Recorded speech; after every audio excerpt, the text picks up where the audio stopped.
That's what cause now, baby. Hey, it's painful through my whole body, really don't know what to say. If I pray to God, his response, don't know what to say. 50 cents on my name, I still feel fame while still thinking sane. Cause the sunshine don't hit different if it wasn't for the rain. Like I'm Franco James, we're same but different, but still the same. You gotta inhale the L, exhale all the way to improve the game. I'm above the clouds and that's how I chose to escape the rain. Rain, go away, away. I'm talking outer than outer space. Through hyperspace, trying to keep up with the pace. That's how I fled, the feds came from my head. I got Lazar cred for speaking the truth, so give credit where credit is due. Bled for the bread, okay in the head, not a single screw loose. Fuck with my egg again, I'll cock it back and put you to roost, motherfucker. Hey, ballin' at what cost now? Week 50 out of 52, 2024. Hi, my name is Arexi Pukanikan, and we're ballin' at what cost today, tomorrow, and most definitely yesterday. What up? What? You changed the order of the intro? Yeah, that's how wild we getting. Because we're out here in the wild, wild west, man. Like I'm freaking, John Wick or freaking, Dean Martin or whatever, dude. We're in the west, dude. Tarantino, Hateful Eight, whatever. Leonardo DiCaprio, whatever. If you know what I'm saying, you know what I'm saying, okay? We're swagged out. I know. Appreciate the drip. Real quick, that's just what's up. We got the new addition to the podcast set over here. It's getting wild over here. We got the GOAT versus GOAT Cup, but like now we know who the ultimate GOAT is. But it's gonna be one of those episodes. John Jones, appreciate the cup, brother. Shout out to Erica for getting this for me straight from the MSG, Madison Square Garden. Beautiful stuff. Let me take a sip of water before we where you fuck with my egg again, I'll cock it back. There's something to it, You're ready to get that revolver out from the holster just because it's the wild, wild west, man, out here. Out here, it's wild. Out here, it's wild in week 14 of the NFL. All eyes are in the West. The AFC West. The NFC West. All eyes are on them. We're the citizens and we're the innocent citizens of this little town, and then the two gunslinging savages on the horses. I'll tell you who's the top dog. Either on the good or the bad side, whoever has the most bounty on their head, the highest number, or just the baddest sheriff in town. That's the Detroit Lions right now, baby. Let's go. Detroit Lions. Oh, yeah. I feel it now. Now I'm starting to feel it. Especially, hey, look, I didn't even have this written down, and I'm just going to talk. Hey, dude, especially after, Chiefs are there somehow still on pace with your record. And Chiefs are constantly using voodoo magic. They're constantly using voodoo. It's just there's some curse, as my Uncle Joey would say, some malukia on it. Like, this is insane. So shout out to the Detroit Lions for making it wildly fun every time you guys step on the field, because you guys are gonna get the W either way, but it's with such elegance, really, such elegance. Because we're going Old Western too, Old West compared to the East. Lions, shout out to not using voodoo magic to be 12-1 going into week 15. But you guys are definitely still the top ballers, still keeping up the streak on being the top offensive ballers. I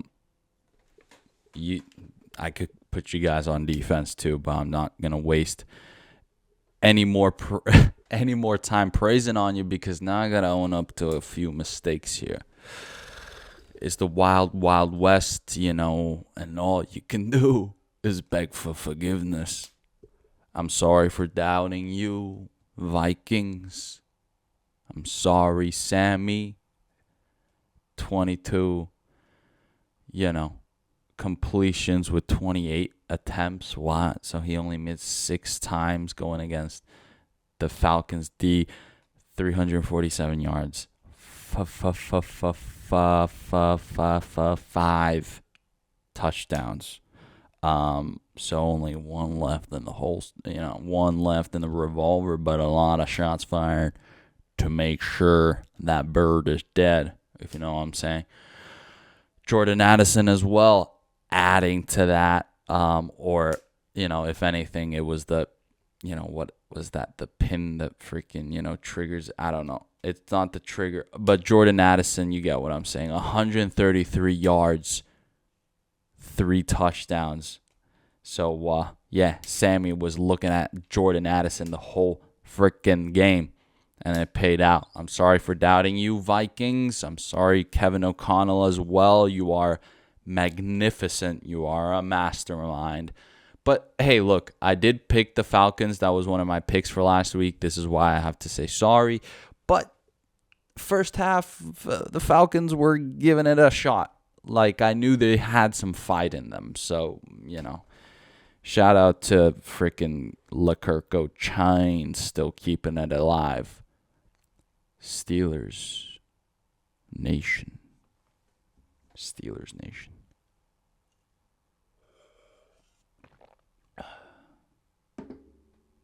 By faith. By faith. Great team win. Great team dub. Team effort. By faith. You are worthy. Jameis Winston, I'm praying for you. Unconditional faith. Unwavering faith. Unwavering faith in you, Jameis Winston. However, the Browns, hey, I will tell you, I'm praying for you. And, man, if my prayers get answered this weekend, you're going to shock the world and you're going to do everybody a great favor by upsetting the Chiefs. But let's finally move on to the wild, wild west of the NFC. How wild is it? Oh, man. There's a lot of power. There's a power struggle going on. There's a couple top sheriffs that are, going, bounty hunters with the, Seahawks. Let's go to Seahawks. What did the Seahawks do last week? Well, I could tell you that you always, there's always expectation. DK, right? He goes off. Maybe Kenneth Walker, right? Maybe. But then there's the other guy, which, again, I won't say his name because someone's going to clip it and claim that I'm a racist. However, now we got another kid in town, Zach Charbonnet, 134 yards, 2 touchdowns, helping the Seahawks fire off their first shot of Week 14 in the Wild Wild West. That was the first shot. And this ain't a stand. Even though in one way or another, it's one of those like they just stand off and then boom, that kind of style. It's not. There's 4 of them. trying to kill each other. I mean, this is just absolutely insane. They went against the Cardinals, who, right, are right there tied with the seedings in the NFC West of first or fucking, it doesn't, okay, now it's changed again, but, it might change again next week. So I'm not going to go ahead with the seedings. However, the Seahawks went against their division rivals, Arizona Cardinals. They get the dub, Zach helping out, while simultaneously Rams, they go against the Buffalo Bills. And I told you, Josh, what did I say? Sean McVay is going to find a way. They need to, right? That was one of those where they just had to, they had to keep it together. This was one of those where they had to really adjust, and adjust they did. Puka Nacua. Oh my dear goodness gracious. 162 yards. A tutty with that. Matthew Stafford, 23 completions, 30 attempts, 320 yards, 2 touchdowns. Matthew Stafford putting in the work against a Bills defense that is that's definitely very aggressive and don't rarely slip up. High scoring game from both teams. Insane. One of those just down to the wire classics almost. When you're going to look back at this regular season, probably one of the most fun regular season games that we've had. And we've had a few. This one also. Oh my goodness. Sean McVay finds a way. And then the 49ers, they went against the Chicago Bears. Bears at least have a very effective defense, so you're like, okay, what can be done? Debo hasn't been, Christian McCaffrey is injured. Well, you go to the man that's been there all. Hey, dude, San Francisco's making a comeback, and they're making it wild as well. George Kittle, 6 catches, so emptied out every single bullet from the revolver. 151 yards. Brock Purdy as well. Look at that Purdy boy go. 20 completions with 25 attempts. Accurate as hell as well. 325 yards, 2 touchdowns. So get this. Brock Purdy, the QB from 49ers. Matthew Stafford, the QB for freaking Rams. And freaking, these guys are all just going off on each other, making it wild. Everyone's just falling to pieces. I mean, this is just absolutely insane. And then Cardinals, although they took the L, they're in there as well. 49ers, Cardinals tied at 6-7, right? Rams at 2nd seed right now, 7-6, right? Not so 1 win and 1 loss away from those guys, and Seahawks at 8-5, and that's not that far off the distance. However, we only got a few more weeks to go of the regular season, which is absolutely insane. This is absolutely insane stuff. And while the NFC West is just, they're just, trying to kill each other. Realistically, that's how it, right? They're really just, right? It is the bandit and the sheriff or whatever it is. Oh my God, I can't believe but it's getting freaking wild, dude. Joey B and Marcy, you know what I'm saying? As in Joe Burrow and Jamar Chase. It's like, dude, they're like if they had a monster cock, but 0 cardio. Bro, it's like, dude, you just wait. It's just a waste. No. Oh, dear God. And the Bengals still have a playoff, they still have a percentage. They're still technically in the playoff picture. Oh, how much you gotta torture them till week 16? Is that what you're saying to me? Really, Cincinnati Bengals? Is that what you're saying? You gotta torture Joe Burrow? Joe Burrow being the leading passing leader of the season, and Jamar Chase the leading receiving. Just right. They just have the freaking hammer, right? That can't even fucking nail the thing. It's just bad. It's really bad. Defensive ballers, though. Jaguars and Titans defense. Hey, all right. We're sure. You really showed that the offenses are struggling, Hey. So, with that being said, let me write these down a little bit. And also, yeah, Chiefs defense. Because at some point, you just got to be like, how many times do the Chiefs defense just bail them out? It's just like, well, they're not scoring like that much. They can't really put the pieces together, but at least we're putting the pieces together enough. Oh my goodness. It's like, it's horrendous out here, but they're all trying to survive. And look at the West. It makes the stock is only going up for guys like Matthew Stafford and George Kittle. Oh my God, George. I mean, it all relies on George for the 49ers to just keep it together. Please keep it together, please. I can't write all these names, can I? Oh my God. I don't think I can. Oh my God, but I gotta. Okay, but the marker doesn't work. You know what?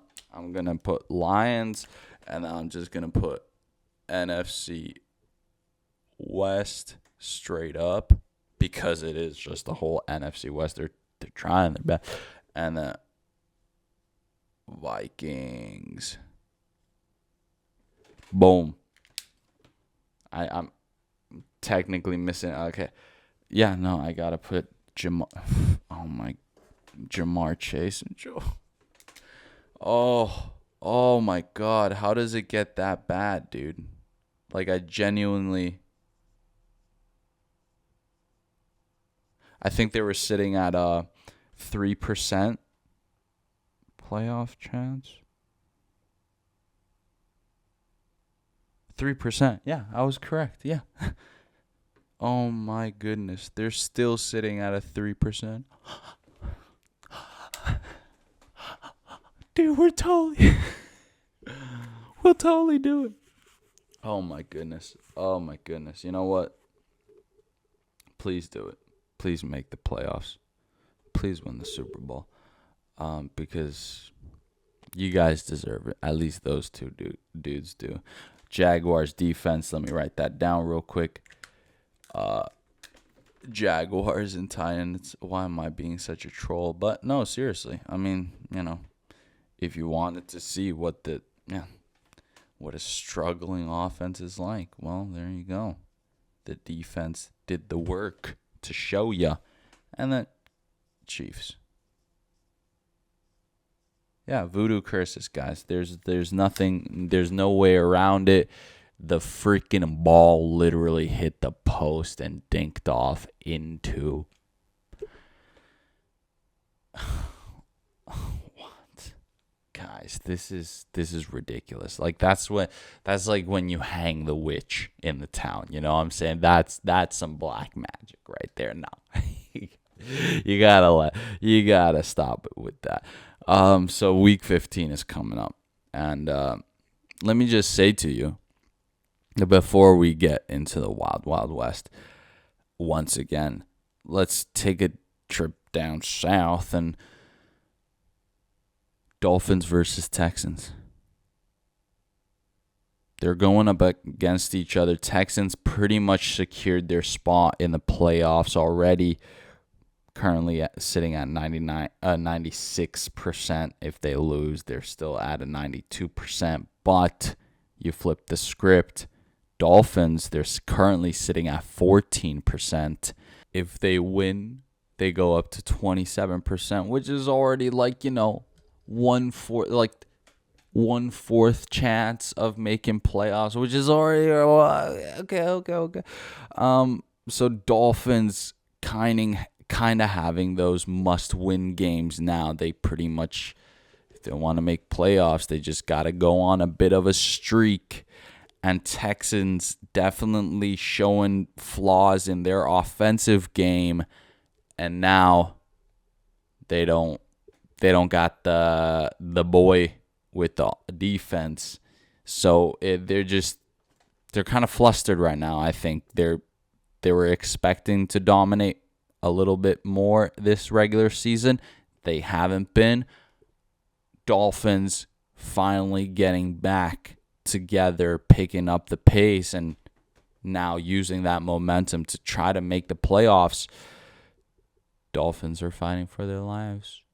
I think if there was ever a game where Tyreek Hill, you just start connecting on those deep balls, I think this might be one of those matchups. So playoff hopes are going to stay alive, in my opinion, for the Dolphins going into week 16 then. So Dolphins versus Texans, I'm going to go with the Dolphins.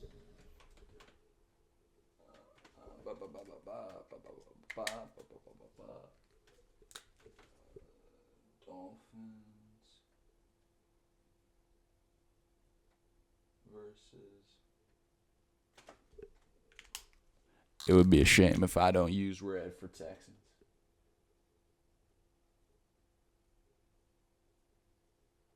And we're going to do a little circle on the Dolphins. Nice. That looks kind of fun. Next up, we're okay. AFC West. It's a bit. The AFC West is kind of just. It's creeped up a little bit. It's just creeped up a little bit. And now we're at a situation where, yes, Chiefs clinched. Yes, okay, all that. But Broncos country. We're up against the Chargers, who have been, as my Uncle Joey would say, men's mort. So, Broncos country. Broncos country.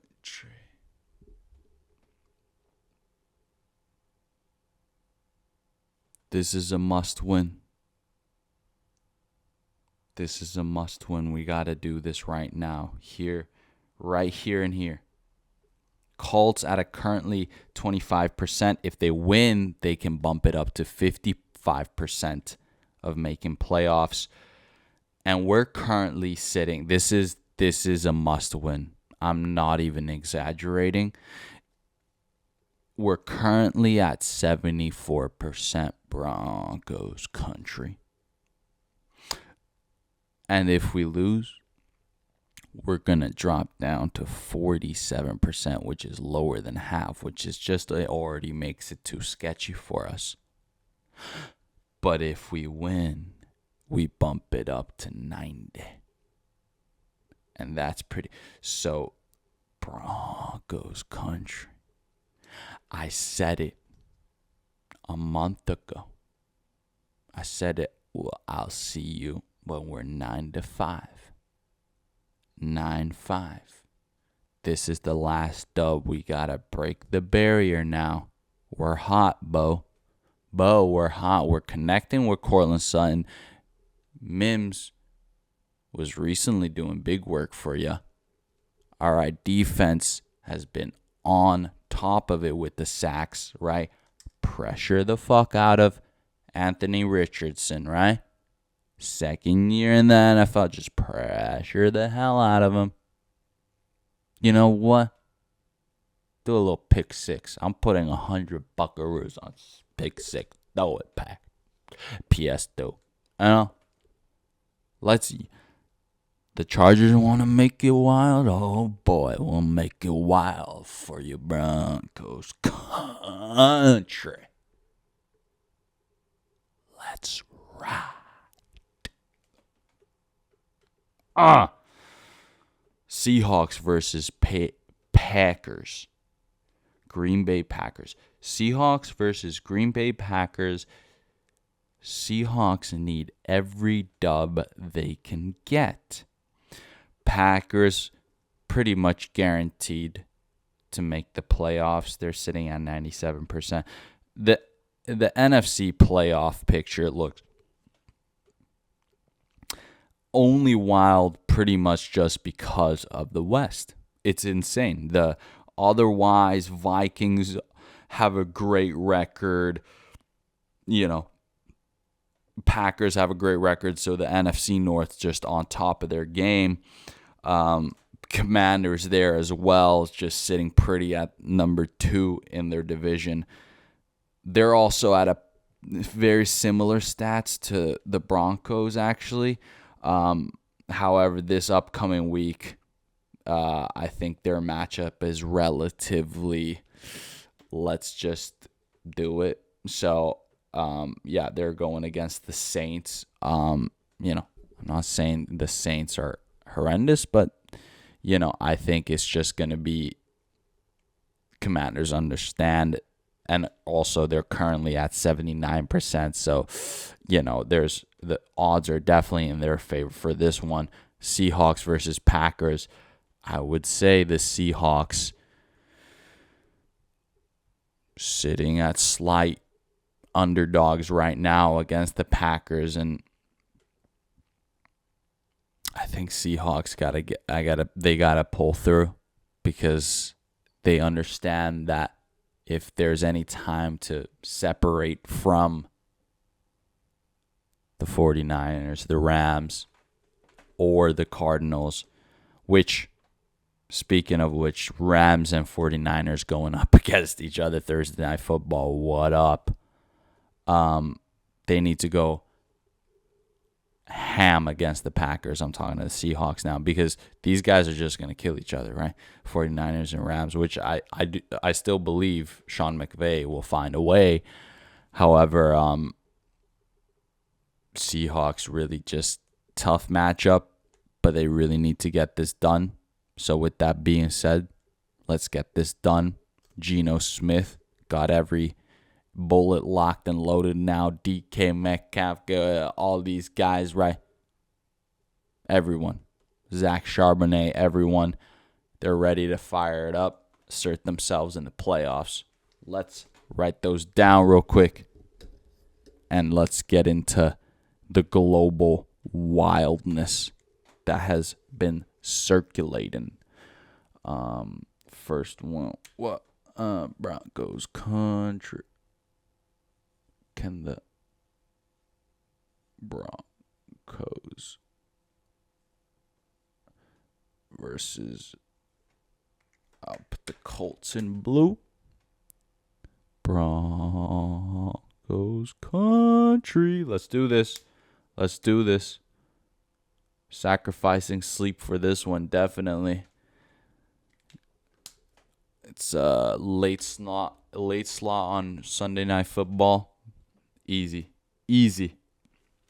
And it was a Seahawks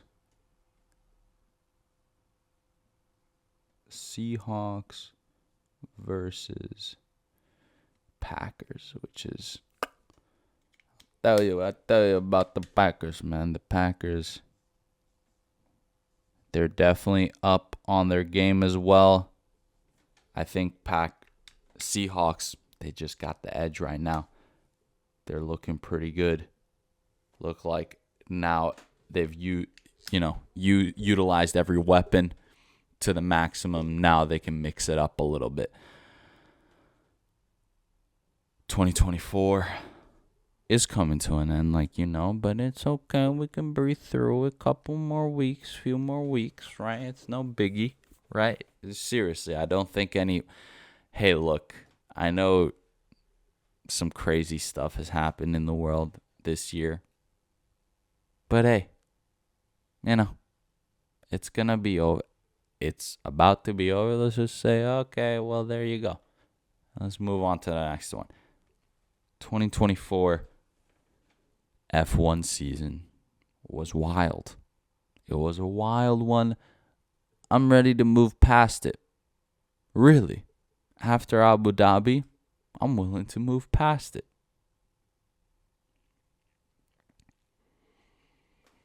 That's how you send off Valtteri Bottas. You give him a 10-second penalty during a natural racing incident. He had nowhere to go.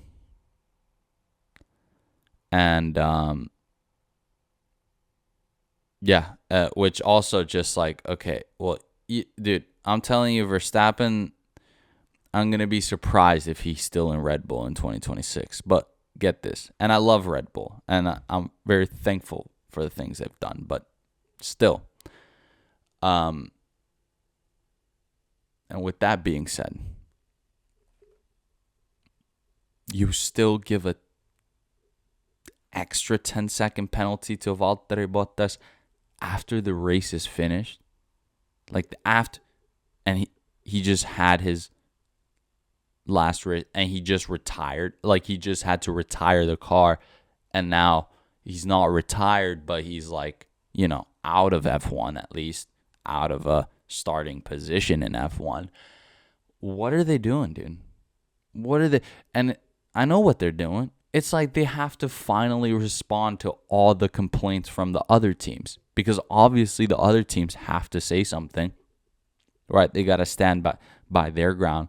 And then finally, the last race, they're like, oh, well, you know what? We messed up a few times with this and this. Well, what are we doing? Even Oscar Piastri getting a pen. What are we doing, dude? What in the world are we doing, dude? So I'm okay with moving past it. Last week I did already mention these top fives, but let me just give you a little example of the wild shit that has happened. Wild shit. Look at Verstappen.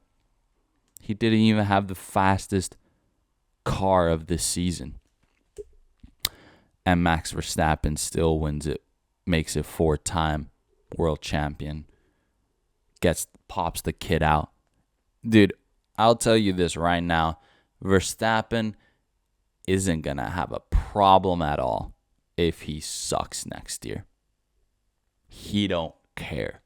He got the kid coming. The kid, they're expecting, and she's been, I don't know how long she's been pregnant for. I don't really give a damn like that bad, but let's just say the kid pops out mid-season, right?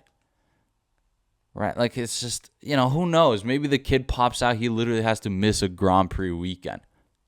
Put Liam Lawson and freaking, whatever it is. It's just Max Verstappen, wildly talented, but wildly wild as well. He had a few moments, and you have to respect it, especially that last race. But that's the resilience of Oscar Piastri. That's why this guy's just wildly mature for his age. You know what I'm saying? And he's wildly intelligent for, this guy's just fucking smart, dude. This guy's the fucking next. This guy's outsmarting everyone, and they don't even know it. They think he's just this, right? Like he's just, right? He just won the, right? Nah, dude. This guy's a savage, all right? Yeah, go ahead and wish that McLaren is going to have the best car next year. Go ahead. Really go ahead. Yeah, as if that guy's not going to become the world drivers champion. I'm sorry, but this is just like, it's so clear that this guy has next level knowledge that you guys just don't have. None of us has. None of the other drivers even have. And talent too. He's going into his third year in F1, dude. He just helped McLaren win its first constructors championship in the 21st century. That was his second year in McLaren. Yeah, dude. Yeah. Carlos Sainz Jr. Like, honestly, these three interchangeable. I will admit that. But Carlos Sainz is just, again, wildly intelligent. Yes, Leclerc is freaking, Scuderia Jesus, but Carlos Sainz Jr. did everything in his power to be considered a disciple. I don't fucking know, right? Talking about God, Carlos Sainz. He had some wild moment. Azerbaijan, he's up there. Hamilton, go. It's wild that he's winning races. He's up there.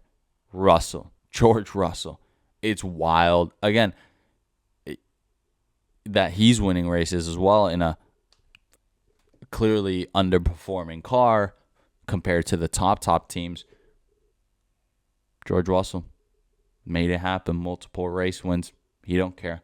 We go into the races. Azerbaijan is going to be the wildest race I've seen this. Yeah, in my opinion. If you look at the whole race weekend too, the fact that Lando Norris got knocked out of Q1. Like that stuff. Like all that stuff. Azerbaijan, the way it's laid out. I do think it is the most beautiful street circuit if you exclude Monaco. Like, seriously, because it still has the historical shit. It's pretty fucking cool. But in the background, there's the moderns. It's kind of cool. And Oscar Piastri getting what I consider his first real win of the season or of his F1 career. Perfect.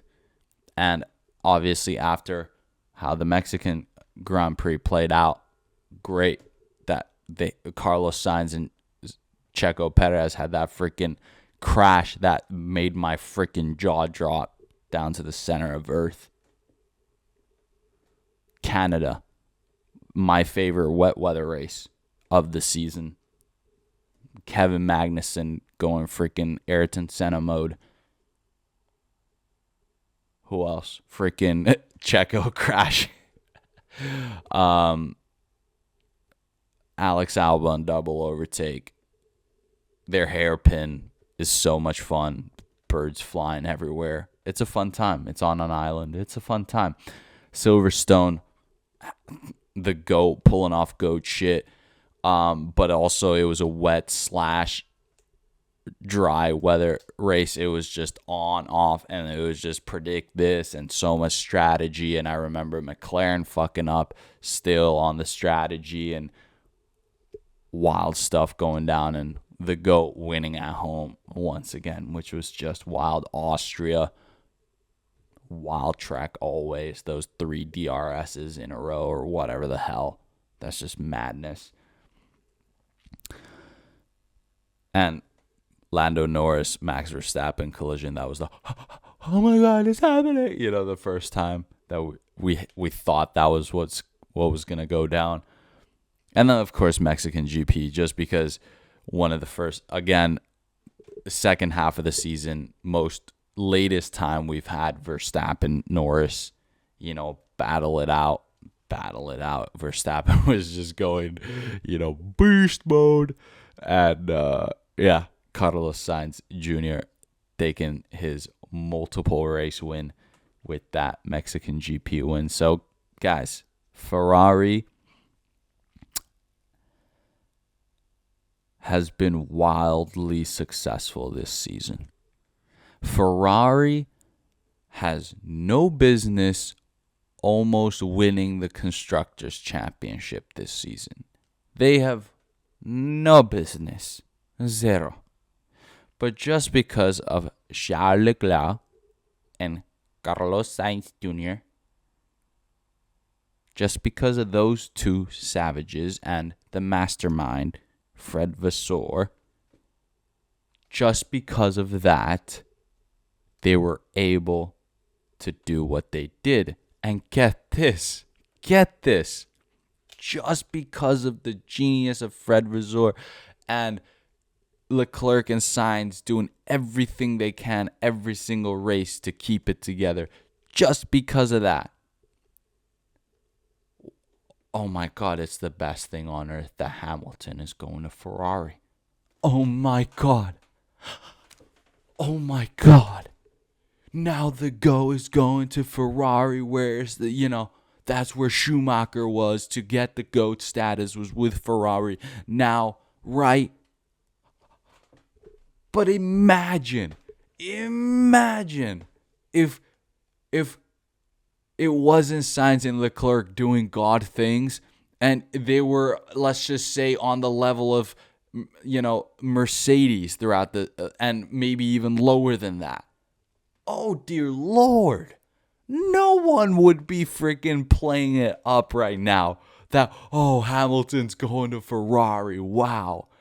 But just because, oh my God, it got so, you guys don't even understand. You guys don't even understand. It's insane. The Ferrari deserve everything, and now it's so positive. Everything's great. Oh, and everybody is so excited to watch fucking Leclerc and Hamilton take each other out next year. I swear if what Ferrari said to Hamilton was correct, which is, hey, look, fuck Mercedes engine. They're going to start fucking it up for themselves. We still got the fucking, at least next year. Yeah. What? Yeah, okay, Ferrari are the fucking best team of 2024 for sure. Number 2, Haas. There's a reason why there's 3 freaking Grand Prix in the US. What? And Haas is the only American team. They're the only American team. Right? Quotation marks, but they're an American team. And with that being said, the freaking TV personality Gunther Steiner gets freaking fired off of that shit, right? And then we're like, oh no, who's going to replace that, genius of a guy? Well, freaking get that. No, I was going to say, no. Get that freaking Japanese dude, right? Who's been pretty much the boss anyways. When Steiner's fucking up, he's going like, hey, what can you do? Well, now look at what he did when you put him on this top spot. That's right. Freaking Nagasaki and Hiroshima would led to this fucking moment for a fucking Japanese dude to fucking run a American Formula One racing team so fucking well that they're scoring points almost. There's a chance of scoring points every single weekend with Nico Hülkenberg and Magnussen. They actually, this is what, and the points meant so much. Hülkenberg did such crazy shit in that Haas consistently, where it was like, yeah, hell yeah. And they were always the X factor. They made every single, because you just think about the simple positioning of things. If they did well, that meant some top team dude did not do well. It was like they were the guys who provided a lot of entertainment throughout every weekend. So shout out to Haas. Frick, man. They were cool. McLaren, there you go. There you go. That's what I'm talking about, McLaren. Young freaking savages. Young savages that just know how to drive a car. They just know how to drive a car. Lando Norris and Oscar Piastri. Congratulations to you, gentlemen. Congratulations, Zach Brown. Freaking what's his name? Andrea Stella or whatever. Andre Stella. Yeah, right. Shout out to those guys. Those guys have been putting in the work to make it a wild one. Been, sometimes maybe even stepping a foot wrong to make it a real wild one for all of us. But thanks, McLaren, for the good vibes all throughout the season. And you guys were the flip in the script. Otherwise the script would have just been a linear fucking, boring ass stale, like every other season. But no, you guys were the ones. You guys were the antagonist in some ways. In some ways, you guys just came in protagonist, whatever. You guys were the character that got added. You were like, holy shit. Right? You guys were the freaking Barney Stinson of How I Met Your Mother, I think. And Williams. You guys made it wild with the crashes. And that's why I got to put you guys in the top 5. Oh, you guys are so wonderful. You guys are just the best. Wow. Wow, Williams. James Vowles, you are a savage. How you have not hung yourself, I do not know. How you have not have had a freaking, assassination attempt. I don't know. You are absolutely freaking amazing because somehow you dealt with Logan Sargent the best you could. You got a freaking Argentinian young buck who just, hey, bro, at least he was fucking willing to put himself out there for points for you. Alex Albon was just trying his best not to be a freaking crash dummy every single weekend. And you guys have a promising team matchup with Carlos Sainz Jr. and Alex Albon next year. Really, those guys are going to be bringing the consistency, and you guys are going to get the most out of the both dudes. Just give them a halfway exciting car. Get him. You guys running our Mercedes engine. Look at McLaren. They're clearly the fastest car this season. All right, there. You guys can make it work, okay?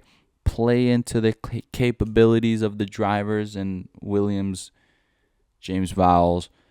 All the damage that you guys took this year won't feel like anything because you guys bounced back. All right. Shout out to the Williams guys. And last but not least, I got to give it out for Mercedes, dude. Because they somehow were relevant. And they somehow freaking made everything more exciting. They made everything more, even though Lewis was, complaining a lot throughout the season and he has admitted to it, I'm sure it's just part of Hamilton's PR genius, but Toto Wolff still being that, that guy who just, and George Russell being that guy who just is consistent with getting everything possibly done to score the maximum amount of points. And Lewis Hamilton as well, he wasn't himself this season, but he still got wins this season. Are you freaking insane? I'm so happy for Lewis Hamilton and the way his last year ended with Mercedes. It was a wild journey. And I'm excited going into next season with Mercedes because they have a freaking 20-year-old driving a car, Kimi Antonelli, a freaking Italian kid called Kimi, right? Which that's the best we're going to get with a flying fin on the grid with some Italian kid named after a fin. That's the best we got. And it's going to be exciting because in a way it's a guaranteed Russell is the top dog, but dude, it's a classic version of I don't even know. I guess in a way McLaren, because Lando Norris is clearly that guy, but then if you give him a fucking experienced staff, it's kind of like what George Russell did with Lewis Hamilton when it started off. But now they're doing the new cycle, and it's just what they're going younger. Somehow these savages are getting faster and younger. I mean, it's absolutely incredible. So shout out to F1 for a wild season. Valtteri Bottas, Zhou Guanyu, thank you for a wild ride in your careers. Thank you so much. I hope to see you guys around still. And yeah, that's pretty much it. Little recap of UFC 310. Wild decision split decision going to Volkov versus Ciryl. Alexander Volkov clearly being more active and doing more damage than Ciryl. Somehow the split still went to Ciryl. Blame it on freaking Macron. Anyways, Ian Gary versus Rachmanov co-main event. Wild grappling exchanges when you thought it was going to be more wild striking exchanges. So very interesting.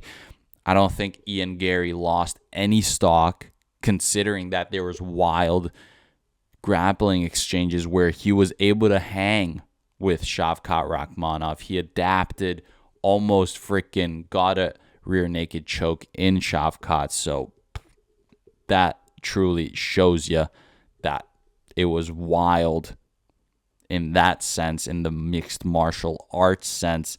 And then the main event, Kai Asakura versus Alexander Pantoja. Asakura, welcome to the West. I know you're a beast from the East. I know you are a beast in the East, but you're a beast of the East in the West now. And I'm telling you, this Pantoja guy, he's from the Southeast. Southwest. So, Asakura, thanks for joining. And you're going to stay around still for a little bit, but Pantoja showing you that the West reigns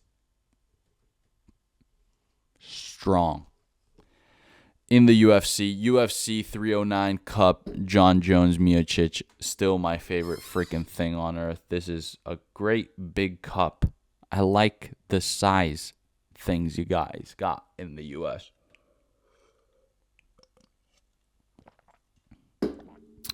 Yeah, what's up? Christmas a couple weeks ago. Hey guys, Christmas come around the corner. Got to do a little bit of last minute Christmas shopping. Just surviving. I know I was a little bit in character in the beginning, but we slowed down because we just want to be honest. We're here having a good time. I feel good with the cap on. I feel like I can, just almost. I could just be like, yeah. This is just, I'm just a UFC fan, and I come from the West, and I like to shoot my revolver. I like to watch the NFL, and I'll tell you though, my father is a European man, so he introduced me to the ways of the F1, and that's just been real interesting, and I'll follow it along quite closely just because it has migrated over here now. But ladies and gentlemen, like I said in the beginning, week 50 of 52 weeks of 2024, couple more to go, 2 more eps. I might be in a foreign land for the last ep. Real interesting stuff. Ladies and gentlemen, thanks for sticking with me through the Wild Wild West. Have a great weekend. I'll see you guys next week, all right? For the Christmas wishes, for the Christmas episode, for the Santa Claus, right? All right. See you guys.